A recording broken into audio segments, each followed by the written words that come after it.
बाबूलाल मरांडी और हेमंत सोरेन के बीच रिश्ते ठीक हो चुके हैं। दोनों के बीच नजदीकियां बढ़ रही हैं। मतलब अगर आम भाषा में बात करें तो भाजपा और जेएमएम के बीच कुछ तो खिचड़ी पक रहा है। क्या भाजपा और जेएमएम के बीच गठबंधन होगा और नई सरकार बनेगी? ये सवाल बाजार में है और इस सवाल का जवाब तो भविष्य के गर्भ में है, लेकिन ये संभावनाएं इसलिए दिखाई पड़ रही हैं क्योंकि पिछले 3-4 महीने में कई ऐसी घटनाएं घटी जिससे ये प्रतीत हो रहा है कि शायद बीजेपी और जेएमएम के बीच कुछ चल रहा है। खासकर कल जो हुआ वो शायद पिछले 6 सालों में कभी नहीं हुआ था। कल एक अपने एक्स हैंडल पर बाबूलाल मरांडी, यानी जो पुराना ट्विटर होता था जो एक्स हुआ, उस पर बाबूलाल मरांडी ने एक पोस्ट किया। बाबूलाल मरांडी की वो भाषा इससे पहले कभी ऐसी नहीं, यानी बाबूलाल मरांडी ने जब भी कोई पोस्ट सरकार के खिलाफ किया है तो उस भाषा में कड़वाहट था और विपक्ष की एक भूमिका नजर आ रही थी। लेकिन कल जो पोस्ट बाबूलाल मरांडी ने किया है उस पोस्ट से आपको लगेगा कि बाबूलाल मरांडी वो बाबूलाल मरांडी नहीं है जो पिछले 6 सालों से थे। और सबसे आश्चर्य की बात यह है कि बाबूलाल मरांडी के उस पोस्ट को हेमंत सोरेन ने शेयर किया, रिट्वीट किया। अगर हम पुराने ट्विटर हैंडल की भाषा में बात करें तो जो आम भाषा समझ जाते हैं, बाबूलाल मरांडी के इस ट्वीट को हेमंत सोरेन ने रिट्वीट किया और आदेश जारी किया, अधिकारियों को लिखा, बाकायदा मेंशन किया। और ये पहले कभी नहीं हुआ था 6 सालों में कि बाबूलाल, हालांकि हुआ होगा, मेरी जानकारी में अभी तक ये नहीं हुआ था कि बाबूलाल मरांडी ने कुछ डाला है और उसको हेमंत सोरेन ने ट्वीट किया। कभी नहीं हुआ पिछले 6 सालों में, अब हुआ है। क्या कुछ चल रहा है? बाबूलाल मरांडी की भाषा में आपको सुनाते हैं कितना सॉफ्ट वो थे इसमें, जो कभी वो रहे नहीं। आप जानते हैं कि कैसे कड़े शब्दों में उन्होंने सरकार को हमेशा घेरने की कोशिश की है, लेकिन कल के ट्वीट में वो कड़े शब्द बहुत सॉफ्ट नजर आ रहा है। हेमंत सोरेन ने उसको रिट्वीट किया, उसमें बहुत सॉफ्टनेस था। और पिछले 3-4 महीने से जो हुआ हम उसका भी जिक्र करेंगे। बीजेपी और जेएमएम का गठबंधन होगा, ये संभावनाएं कैसे उत्पन्न होती है? हालांकि इस संभावनाओं का जवाब या इस सवाल का जवाब तो भविष्य के घर में है, लेकिन संभावना उत्पन्न कैसे होती है वो हम आपको दिखाते हैं। फिलहाल कल का पोस्ट क्या था बाबूलाल मरांडी का, कैसे शब्दों का इस्तेमाल किया गया और उसके बाद हेमंत सोरेन ने रिट्वीट करके क्या कहा उसमें, ये समझते हैं, वो आपको पढ़ के सुनाते हैं। बाबूलाल मरांडी ने कल एक पोस्ट किया लगभग 3:54 में, 3:24 में। सिमडेगा जिले के कोलेबिरा में नाबालिग बेटी के साथ हुई दुष्कर्म की घटना ने पूरे प्रदेश को शर्मसार किया है। एक मासूम बच्ची का अपहरण कर दुष्कर्म और अश्लील वीडियो बनाए जाने की घटना अति निंदनीय है। झारखंड पुलिस को मेंशन करते हुए आरोपियों को विलंब गिरफ्तार कर कठोरतम सजा दिलाएं ताकि ऐसी घटनाओं की पुनरावृत्ति ना हो। साथ ही पीड़ित और उनके परिवार को सुरक्षा, सहायता, न्याय दिलाना और मदद। आपको लगता है कि ऐसी घटना इससे पहले जब हुई थी, आपको याद होगा, अगर बाबूलाल मरांडी ने इतने आसान शब्दों में किसी बात को लिखा, उन्होंने सरकार को घेरा है, हेमंत सोरेन को घेरा है, ये सरकार बेटी विरोधी है, आदिवासी विरोधी, ऐसे शब्दों का जिक्र हुआ, याद कर लीजिए। लेकिन अचानक इतना सॉफ्ट एक सिर्फ घटना घटी है, घटना का जिक्र किया गया है और घटना से पूरा प्रदेश कलंकित होता है, इस बात का जिक्र है और झारखंड पुलिस को मेंशन किया है। इसी ट्वीट को, यानी इसी एक्स के पोस्ट को हेमंत सोरेन ने रिट्वीट किया, मैंने रीपोस्ट किया और अधिकारियों को आदेश दिया। आश्चर्य की बात यह है कि इस पोस्ट में बाबूलाल मरांडी ने हेमंत सोरेन को मेंशन ही नहीं किया। बाकायदा उन्होंने Jharkhand police, BJP India, Narendra Modi, JP Nadda, Amit Shah, BL Santosh and BJP Jharkhand को मेंशन किया, जो दिख रहा है। तो क्या कुछ चल रहा है? बाबूलाल मरांडी की स्पेस को बिना मेंशन के हेमंत सोरेन ने रिपोस्ट किया और झारखंड पुलिस के अधिकारियों को, डीसी सिमडेगा को यह आदेश दिया। वो जो बाबूलाल मरांडी के पोस्ट को रिपोस्ट करते हुए लिखा, जो वो भी हम आपको सुनाते हैं। हेमंत सोरेन ने बहुत आम भाषा में लिखी, डीसी सिमडेगा पुलिस यह बिल्कुल बर्दाश्त के काबिल नहीं है। आरोपियों की पहचान कर उन्हें अविलंब गिरफ्तार कर आगे कठोरतम कार्रवाई करे। साथ ही बच्ची और उनके परिवार की सुरक्षा और अन्य सभी सरकारी सहायता उपलब्ध कराने की सूचना दी। बाबूलाल मरांडी ने पोस्ट किया, हेमंत सोरेन ने उस पोस्ट को रिपोस्ट किया। ये बहुत साधारण बात नहीं है, पहली बार ऐसा हुआ है 6 साल में, हमको जहाँ तक जानकारी, और विदाउट मेंशन, बिना मेंशन किए। ना इन्होंने मेंशन किया और ना बाबूलाल मरांडी ने मेंशन किया, ना हेमंत सोरेन ने मेंशन किया, ना बाबूलाल मरांडी ने। क्या कुछ चल रहा है, मतलब जो आपको ये बहुत सिर्फ एक पोस्ट रिपोस्ट लग रहा होगा, लेकिन कुछ तो चल रहा है। शायद भविष्य के घर में ही सही उसका जवाब, लेकिन कुछ तो चल रहा। और 2-3 घटनाएं हम आपको बताते हैं।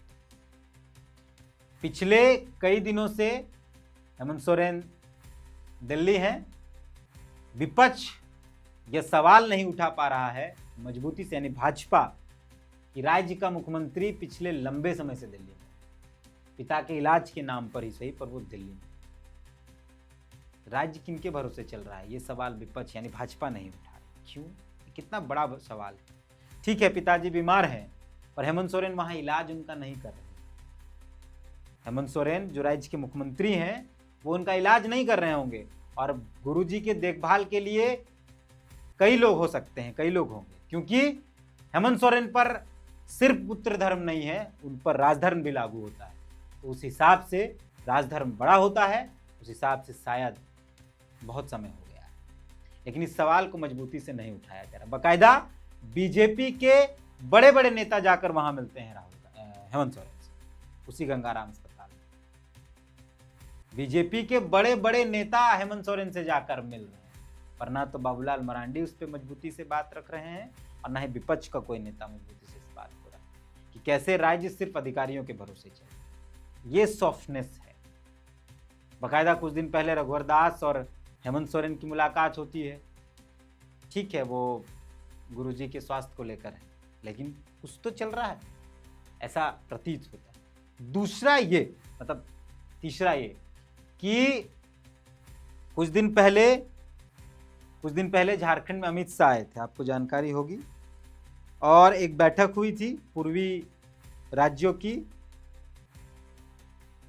पूर्वी क्षेत्रीय परिषद, यानी उड़ीसा, बिहार, झारखंड, बंगाल, छत्तीसगढ़, इन राज्यों की एक बैठक जो हर बार होती है, और इस बार 27वां बार होना था। उसमें अमित शाह आए थे, और उसमें डीजीपी अनुराग गुप्ता भी मौजूद थे। बाबूलाल मरांडी डीजीपी अनुराग गुप्ता की उसके एक्सटेंशन को, बाकायदा बाबूलाल मरांडी डीजीपी मानते ही नहीं, अनुराग गुप्ता को डीजीपी मानते ही नहीं, बाकायदा वो कोर्ट गए, इवन केंद्रीय गृह मंत्रालय ने भी अनुराग गुप्ता को डीजीपी नहीं माना। और जब वह पूर्वी क्षेत्रीय परिषद की बैठक हुई, अमित शाह केंद्रीय गृह मंत्री वहां मौजूद थे, केंद्रीय गृह मंत्रालय ने डीजीपी को डीजीपी नहीं माना था, कई पत्राचार हुए, बाकायदा उनका तनख्वाह भी रोक दिया गया था। उसके बावजूद भी दोनों उस प्रोटोकॉल में थे, मतलब अमित शाह भी थे और डीजीपी भी थे, लेकिन बाबूलाल मरांडी ने इस बात को नहीं उठाया। बाबूलाल मरांडी जबकि डीजीपी अनुराग गुप्ता की नियुक्ति और उसके एक्सटेंशन पर हमेशा सवाल उठा रहे थे, हर 2-4 दिन 10 दिन में एक प्रेस कॉन्फ्रेंस कर रहे थे, बाकायदा कोर्ट तक वो चले गए। लेकिन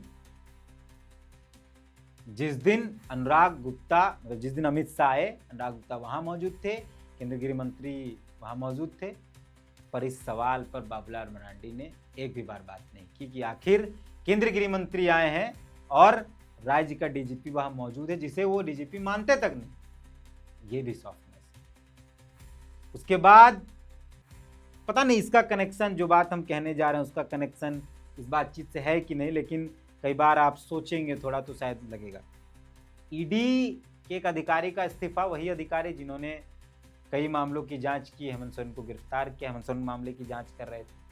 पता नहीं, हम फिर से कह रहे हैं, है कि नहीं है नहीं जानते हैं, लेकिन इस पर एक चर्चा तो है कि आखिर दिल्ली रहना हेमंत सोरेन का, उसके बाद इनकी इस्तीफे की बात और इस्तीफा दे देना, ये भी एक सवाल है कि कहीं कुछ तो चल रहा है। हालांकि कितनी समय हम बार बार करेंगे, भविष्य सारी बातचीत संभावनाओं पर, इसका कोई पुख्ता तथ्य नहीं है, लेकिन जो दृश्य सामने दिख रहे हैं उस आधार पर ये सवाल उठाए जा रहे हैं कि क्या हो रहा है। एक मुख्यमंत्री पिछले लंबे समय से दिल्ली में है, पिता के इलाज के नाम पर ही सही, लेकिन राज्य का विपक्ष उस पर बहुत प्रखरता से बात नहीं कर पा रहा है ना, बहुत मजबूती से बोल रहा है। बाकायदा राज्य के विपक्ष के नेता जाकर वहां दिल्ली ही मुलाकात कर रहे हैं। तो क्या चल रहा है?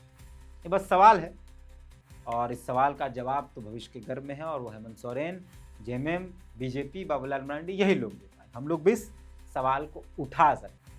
तो एक तो ये हो गया कि बाबूलाल मरांडी ने बहुत सॉफ्टली एक ट्वीट किया है, जितना सॉफ्ट वो लिखते नहीं है सरकार के खिलाफ। उसके बाद पूर्वी क्षेत्रीय परिषद की बैठक, उसमें जो डीजीपी अनुराग गुप्ता का होना और बाबूलाल मरांडी का मौन होना, वो तीसरा लिस्ट में नहीं है, लेकिन ईडी के एक अधिकारी का इस्तीफा, जिस अधिकारी ने हेमंत सोरेन को गिरफ्तार किया, उस मामले की जांच कर रही है वो। उसके बाद दिल्ली लगातार मिलना जुलना, ये सब, इससे ये प्रतीत हो रहा है, मतलब इससे ये संभावनाएं जताई जा रही हैं कि ऐसा कुछ। दूसरा आप देखिएगा, अगर आपको राजनीतिक समझ होगी तो जेएमएम और बीजेपी एक दूसरे के प्रति हमलावर बहुत नहीं है पिछले कई महीनों से, बल्कि जेएमएम कांग्रेस के प्रति हमलावर है और बीजेपी भी कांग्रेस के प्रति हमलावर है। जेएमएम और कांग्रेस के बीच लगातार खटपट चल ही रहा है। कई बार कई सवाल उठाए जा रहे हैं, कांग्रेस के कई नेताओं ने कई सवाल उठा दिए। अचानक कांग्रेस के विधायक आंदोलन करने लगते हैं, सीओ ऑफिस के अधिकारियों को हड़काने लगते हैं, अचानक कई चीज़ें हो रही। ये भी एक सवाल है कि आखिर चल क्या रहा है। इस वीडियो को यहीं समाप्त करते हैं। कमेंट पर आपकी प्रतिक्रिया चाहता हूं, आप क्या सोचते हैं इस मसले पर और क्या सही में ऐसा कुछ चल रहा है, आपको भी लगता है? कमेंट करिए। बाकी मिलते हैं। जी हाँ।